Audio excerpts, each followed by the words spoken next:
It's time to put the kids to bed and put the tinfoil hats on. It's the ATS News. Hi, everybody. I'm Johnny Anonymous. If you're ready, let's give you some trustworthy news and information from the #1 conspiracy website in the world, AboveTopSecret.com. Well, friends, the holidays are just right around the corner. Do you have any ideas for exchanging gifts? How about getting an unexpected gift in the form of a world treaty to cut down on carbon emissions? The new treaty, now under negotiations, seeks to impose an emissions reduction requirement globally on developed countries by as much as 45% below 1990 levels by the year 2017 and by at least 95% by the year 2050. This treaty will create an international bureaucracy with the authority to regulate energy use. The entity would, in fact, be a political institution with the power to govern. In other words, this treaty will create a world government to administer global governance. According to Lord Christopher Monckton, he has read this negotiating text, and he says without hesitation that this treaty will create indeed a world government. He goes further, much further, to explain that while this treaty will have no impact on global climate, it will have a great impact on the global economy. The purpose of the treaty is, and has been since the very beginning of negotiations in the early 1990s, to transfer the wealth from developed nations to the developing nations.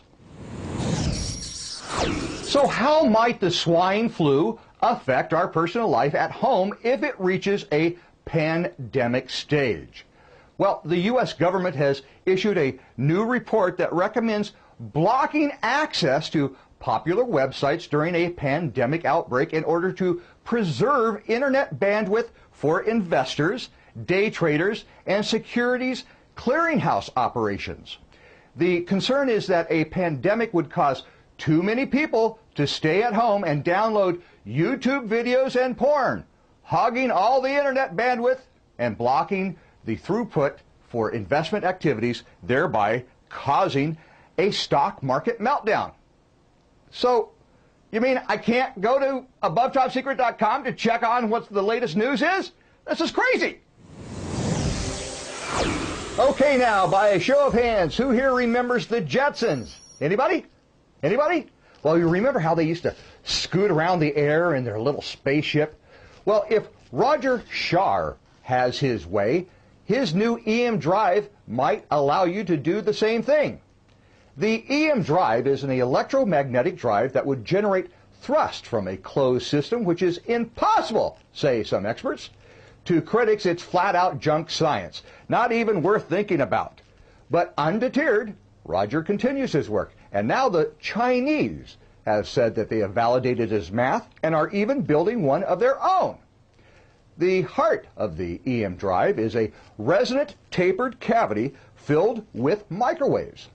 It will be capable of vertical takeoff and hovering silently in place. If successful, it will be adapted as a personal transport. Just think about that. Your very own flying car. You know, this is something aeronautical engineers have dreamt of for decades, having a craft like this. The theoretical advantage of the EM drive spaceplane compared to rockets is that it allows a slow ascent with low acceleration. There is also no telltale rocket exhaust plume, and currently the launch of ballistic missiles anywhere on Earth can be immediately spotted from space. The EM drive system would be undetectable and could arrive from any direction, leaving the target or country with no way of knowing who it was that shot it off, so they would not be able to retaliate against it. Note to ATS bosses, the ATS staff would like to have one of these for Christmas. Well, how bad is the economy actually getting? According to an article in Forbes magazine, Republican Ron Paul states that the large-scale government intervention in the economy is going to end badly.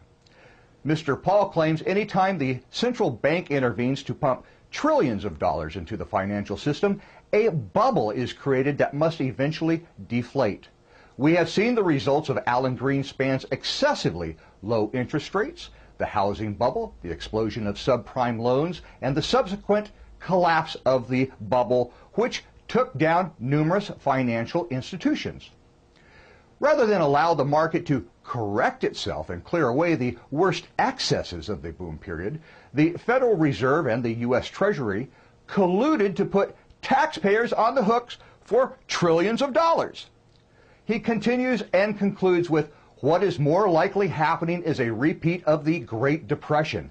We might have up to a year or so of the economy growing just slightly above stagnation, followed by a drop in growth worse than anything we have seen in the past 2 years.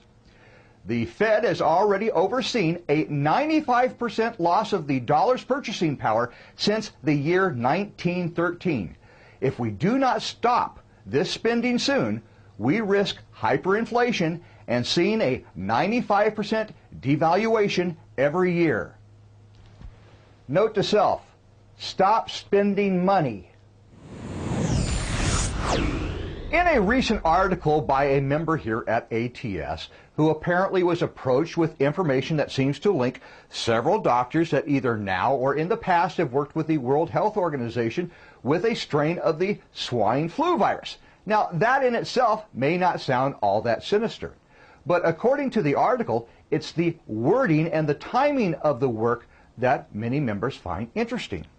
According to patents that were found, what they found to be curious was U.S. Patent Application 20090010962, entitled Genetically Engineered Swine Influenza Virus and Uses Thereof.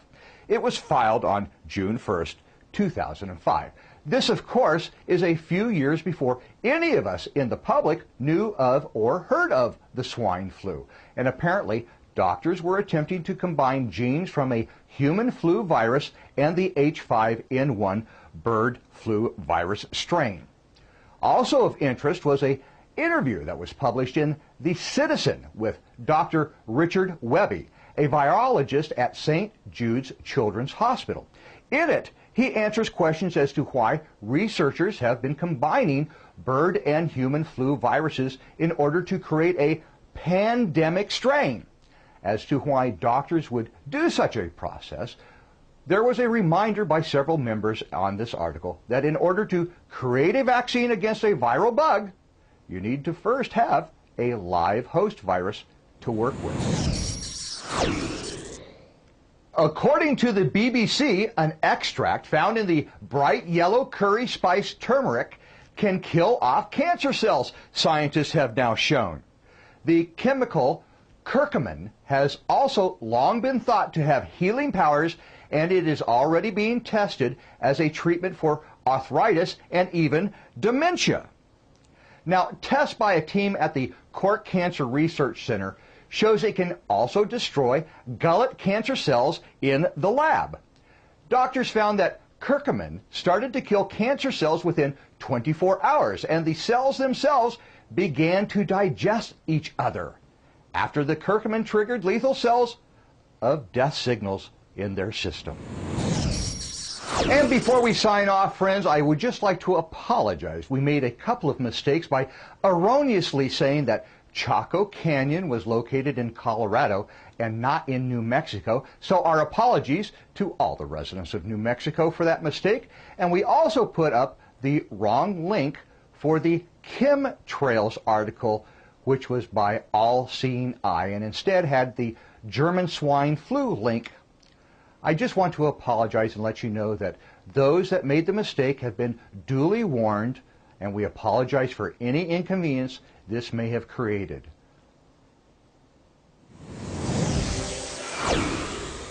Well, friends, that's going to do it for everybody here at ATS News. We appreciate you watching this episode and hope that you'll continue doing so. Remember, if it's not on AboveTopSecret.com, then it probably doesn't matter. We'll see you next time. Bye-bye. Are you serious? You never watched the Jetsons?